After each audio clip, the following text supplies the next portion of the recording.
It was news any couple dreads hearing in their golden years. I kind of knew that this is where we were going to be headed because he's third generation.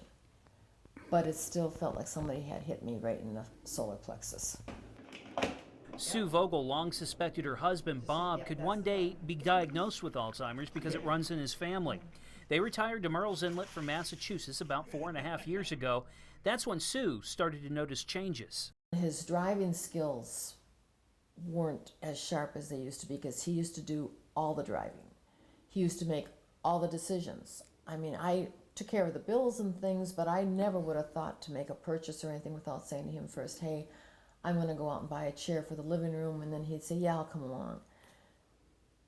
All of a sudden, something had changed. The something that changed was Bob's brain.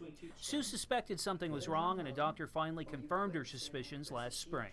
It's devastating news. If anybody really has seen someone who went through this, they know it's not a good diagnosis. News that's tougher for Sue to take than it is for Bob. From his perspective, it isn't really that bad because it's not cancer, it's not all these others, and you just live a long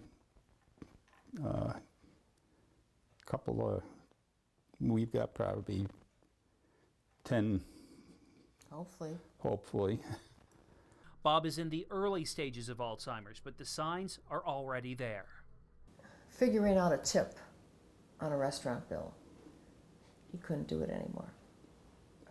I mean, he used to do $1 million budgets, and now he can't figure out 10, 15, 20% of a $30 tab. And as often happens with Alzheimer's sufferers, his personality has changed.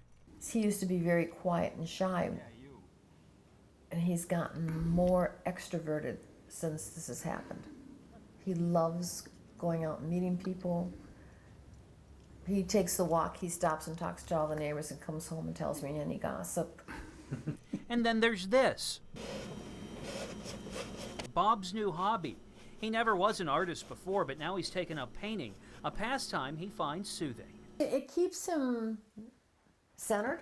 Yeah. Would that be the right word? I mean, You enjoy it, Bob? Oh very yeah. much. Yeah, I sit out there for hours. But how much longer he'll be able to paint is anyone's guess. At some point, his condition will deteriorate, something Sue's aware of. You just take each day. I mean, if he's having a good day and he wants to go to the beach and it's warm and sunny, we pack up and go. And if the housework doesn't get done, it doesn't get done. Because I don't know how many more of those days I'm going to have. Looking down the road, what's your biggest fear?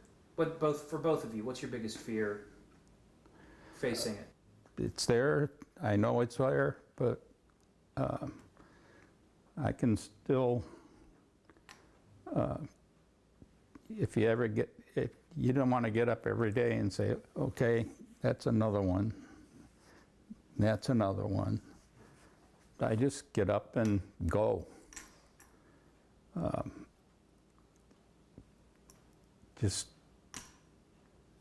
I don't know. You don't have, he doesn't have a fear, which I have.